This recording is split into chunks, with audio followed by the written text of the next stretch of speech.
University badminton আমি champion হয়েছিলাম। তো আমি ফাইনালে টুর্নামেন্ট খেলতে গিয়ে আমার জিনিসটা রাখতে হয়েছিল। তো আমি কিন্তু যাইনি ভাই, এখানে আমি ট্রিটমেন্ট করিয়েছি এবং ভালোই তারপরে খেলাধুলাও করেছি, হেঁটেছি, দৌড়েছি, এখনো দৌড়াই। নিজের উপরই বিশ্বাস যদি না থাকে তাহলে ঠিক আছে, এক্সেপশনাল যেখানে আজকাল তো বায়োমেডিক্যালের যুগ, আর্মামেন্টেরিয়ামের যুগ, এখানে যেটা অ্যাভেলেবল না সেখানে বাইরে গেলাম, কিন্তু গ্রাফটিং হয়েছে, আমি সুস্থ। তৎকালীন সময়ে একই সেন্ট এভিলিস রাপচার হয়েছিল, সবাই জানেন।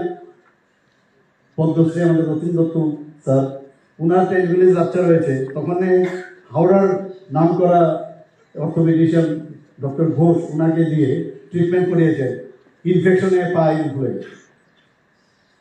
আমি তো বললাম আমি ভালো, আমি আগরতলা ডাক্তার দিয়ে আমি করেছি, তাই। তো এই যে আমরা নিজেদের উপরেই বিশ্বাস রাখি।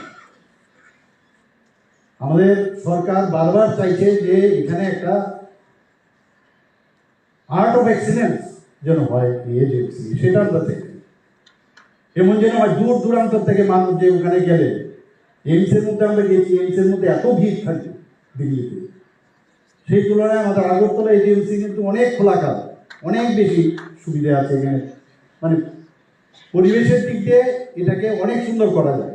কিছু ইনফ্রাস্ট্রাকচারালি আমি যা দেখেছি ঘুরে প্রবলেম আছে, সেগুলোকে আমরা যদি রিমডেলিং করি আরও বেশি হাইজেনিক করা যায়। এবং আমি নিশ্চিত যে এখানে যারা স্টুডেন্টরা আছে, আগামী দিনের যারা আমাদের ভবিষ্যৎ, তারা নিশ্চয়ই এই দিকটা দেখে যাবে।